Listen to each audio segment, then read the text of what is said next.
है। खिड़की के पास खड़े हुए टूनी को तकरीबन आधा घंटा हो चुका था। पिछले आधे घंटे में उसने एक सिगरेट खत्म कर दी और उदासी में डूबा रहा। बार बार हाल के तल्ख लम्हों की तरफ लौटता, वो बागीचे की तरफ देखता और फिर दूर कहीं अपनी यादों में खो जाता। टूनी के वालिद बीमार थे, उनकी हालत वक्त के साथ बिगड़ती जा रही थी। पूरा दिन टूनी अपने वालिद के सामने बैठा रहता, अपने चेहरे पर झूठी मुस्कुराहट सजाने की कोशिश करता और अपने आप को बेहद लाचार महसूस करता। रात के तकरीबन 1 बज रहे थे। बाहर जोरों की बारिश हो रही थी और हर तरफ खामोशी छाई हुई थी। टूनी खिड़की के पास खड़ा हुआ एक और सिगरेट जलाने लगा।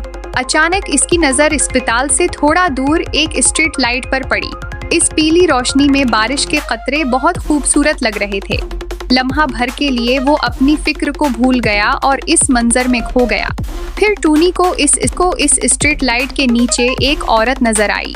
रात के इस पहर कोई परिंदा तक सड़क पर नजर नहीं आ रहा था और अचानक एक औरत का अजीब व गरीब अंदाज में नाचना उसे हैरान कर रहा था।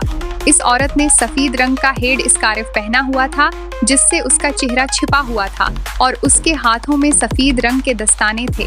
उसने छोटी सी स्कर्ट और सफेद बॉडी सूट पहना था और वो हवा में अपनी अंगुलियां घुमाते हुए नाच रही थी। टूनी को इस औरत का नाच देखकर अजीब सा खौफ महसूस होने लगा। उसने अचानक टूनी की तरफ इशारा किया और फिर गायब हो गई।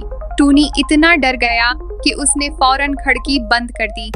कुछ देर बाद उसने दोबारा खिड़की खोली और वही औरत अब उसकी खिड़की के सामने नाचती हुई नजर आई। टूनी भागते हुए अपने बिस्तर के पास आया और हकीकत को झटलाने की कोशिश करने लगा। कुछ देर बाद उसे गहरी नींद आ गई। ख्वाब में वो दोबारा उसी औरत को देखता है। उस बार वो औरत नाच नहीं रही थी बल्कि इशारा करके उसे अपने करीब बुला रही थी। इस ख्वाब के बाद टूनी की जिंदगी में खौफ ने घर कर लिया। उसके वालिद की मौत और फिर उसकी मंगेतर मशील की मौत ने उसकी जिंदगी को एक अजीब अंधेरे में धकेल दिया। अब उसके दिल में सिर्फ मौत का ख्याल आता और वो सोचता कि खुदकुशी करके अपने वालिद और मुशील के पास चला जाए।